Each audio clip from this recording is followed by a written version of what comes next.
qui m'a poussé à faire cette formation, c'était que je faisais de plus en plus de montagnes et j'essayais d'aller voir des choses différentes. Et on se rend assez vite compte qu'il nous manque des éléments, ou en tout cas on ne se sent pas forcément à 100% sûr de nous si on n'est pas formé.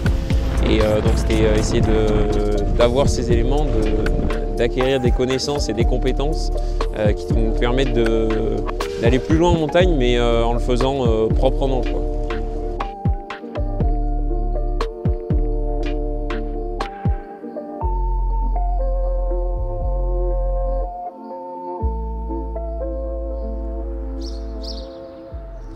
Nous, ce qu'on veut vous amener, c'est une démarche. Parce que nous aussi, on est dans la démarche. On apprend tous les jours.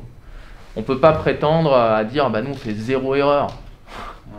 Non, non. Par contre, ce qui est hyper important, c'est comprendre où est le danger.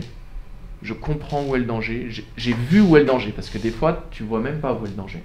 Ensuite, j'essaie de comprendre un peu, en fonction de l'endroit où je suis, s'il se passe quelque chose, qu'est-ce qui se passe. Donc, évaluer les conséquences. Et puis ensuite, derrière, prendre une décision.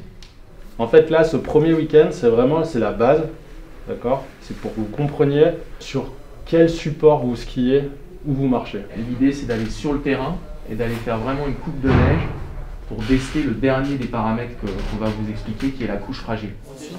Ah oui, c'est pareil. Creusez ici, là, route de regel. On entend bien, hein? Voilà. Vraiment dit, elle est fort, hein. Le fait d'avoir Alex et Vivian avec nous, c'est des gars qui ont une énorme expérience de la montagne et du ski de pentraide et qui ont déjà vécu plein de choses. Et du coup, la formation, elle est quasi obligatoire pour pas arriver dans des situations qui seraient hyper critiques. Ils vont nous donner un peu des clés, nous parler aussi des fois des choses qu'ils ont expérimentées sur le terrain, peut-être des erreurs qu'ils ont eues. Nous faire part de ça, ça va nous aider à justement éviter de les faire derrière.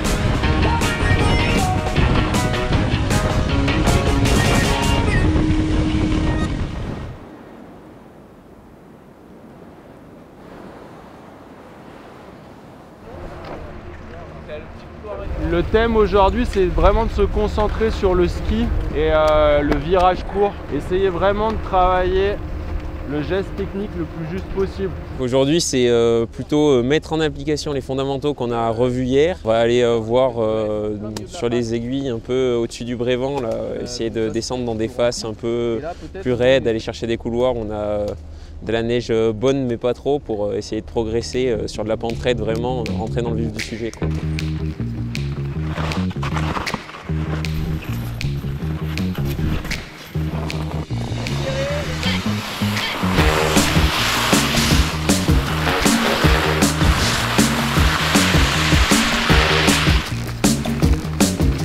Ouais, il a l'air sympa ce couloir, je crois qu'on a prévu d'aller dedans.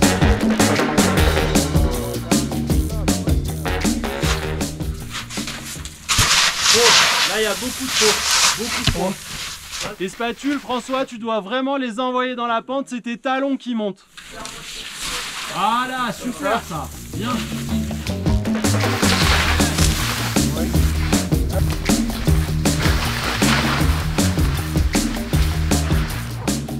Ça a commencé peut-être un peu plus difficilement pour certains. Il y a une évolution entre les premiers virages et la fin. Donc ça c'est extrêmement positif. Vraiment bravo à vous. Bon, après ce beau couloir, on se rentre à Cham tranquille.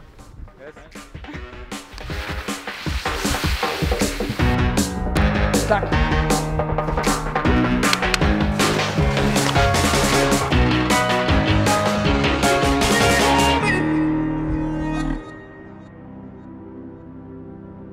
Je me suis jamais fait peur, mais en tout cas poser des questions, je m'en posais beaucoup et j'avais pas forcément les réponses. C'est pour ça que là, chaque question a une réponse, donc c'est quand même super intéressant.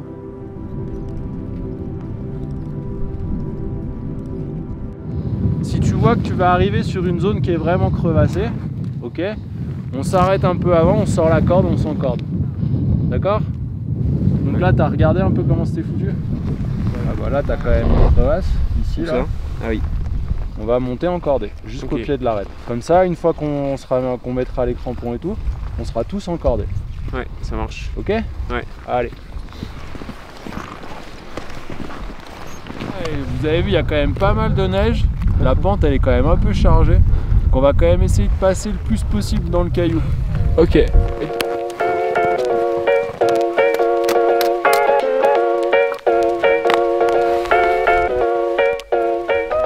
Quand on est en escalade, le nœud on le fait directement sur son baudrier, on ne s'encorde pas via un mousqueton.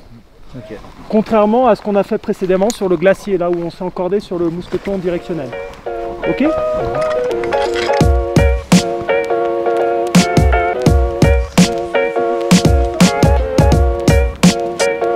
Toujours de nouvelles méthodes, des choses toujours plus adaptées que d'autres.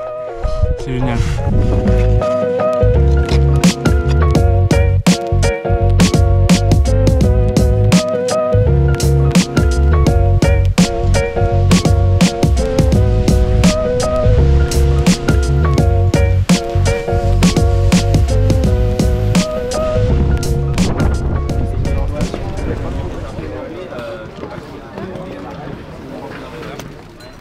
Mon ticket vers l'autonomie.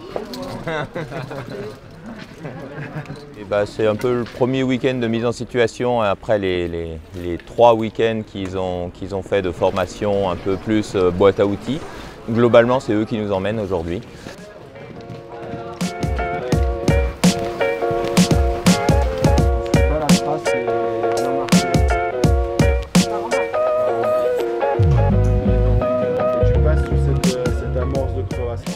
On part un petit peu dans le même esprit qu'hier, on partage, on croise les infos à gauche, à droite. Des ponts de neige très friables, visibilité très bonne. On vend 10 km/h à 3000. On a une corde de 60, une corde de 30.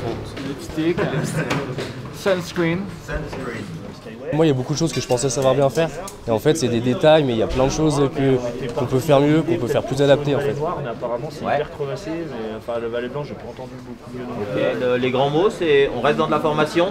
Par contre, c'est vous qui menez autonomie. Voilà.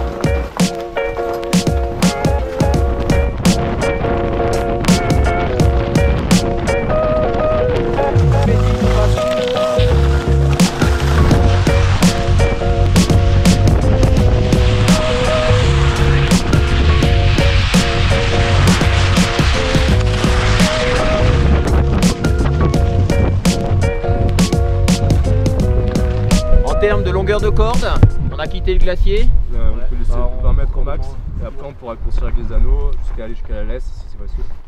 Vous êtes tous d'accord avec ça? Ouais. Voilà, 15-20 mètres entre nous. Mon max, c'est ouais, c'est clair. Franco-l'anglais là.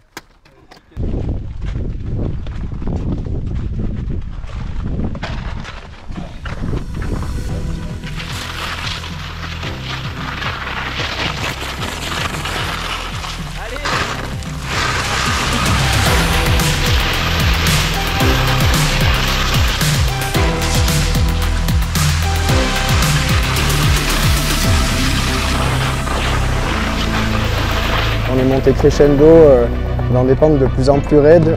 Ça permet d'évoluer avec un maximum de sécurité et d'assimiler un maximum d'informations sur son ski à soi, d'analyser les autres et en même temps d'apprendre des manipulations de cordes pour descendre dans les couloirs simplement et de manière le plus safe possible.